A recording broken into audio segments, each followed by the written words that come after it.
एक छोटे से गांव में दो दोस्त रहते थे जिनका नाम रमेश और सुरेश था। दोनों को रात में घूमने की आदत थी। गांव के लोग अक्सर उन्हें मना करते थे कि रात 12 बजे के बाद बाहर मत निकला करो, क्योंकि उस समय गांव में अजीब अजीब घटनाएं होती है। लेकिन रमेश और सुरेश इन बातों पर विश्वास बिल्कुल भी नहीं करता था। लेकिन एक रात आसमान में बादल छाए हुए थे और चारों तरफ सन्नाटा पसरा हुआ था। रात के ठीक 12 बजे दोनों दोस्त हमेशा की तरह गांव की गलियों में टहलने निकल पड़े। चलते चलते वे आपस में बातें करते रहे।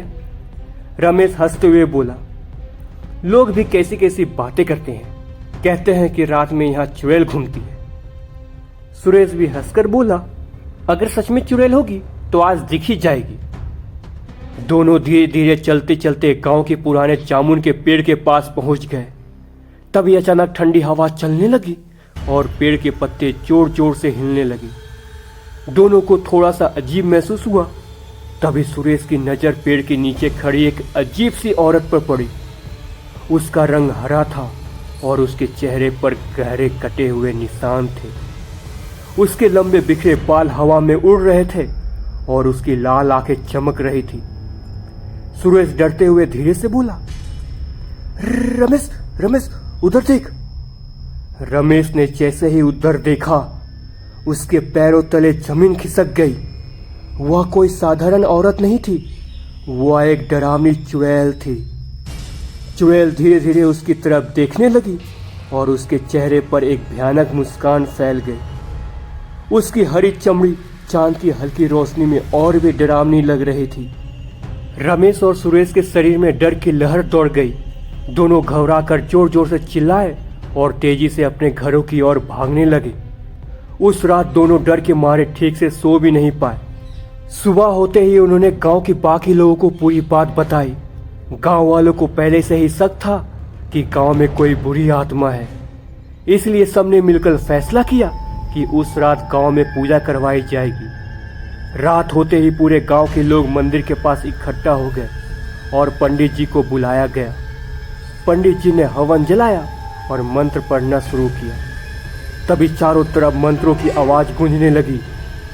जैसे जैसे पूजा आगे बढ़ती गई, अचानक तेज हवा चलने लगी और मंदिर के पास के पेड़ जोर जोर से हिलने लगे। तभी अचानक वही हरे रंग की चुड़ैल वहां प्रकट हो गई।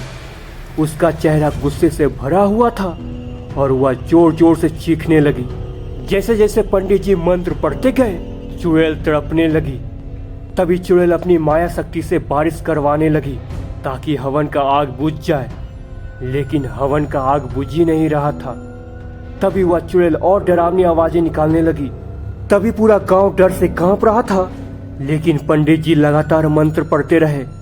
कुछ देर बाद चुड़ैल की चीखें और तेज हो गई।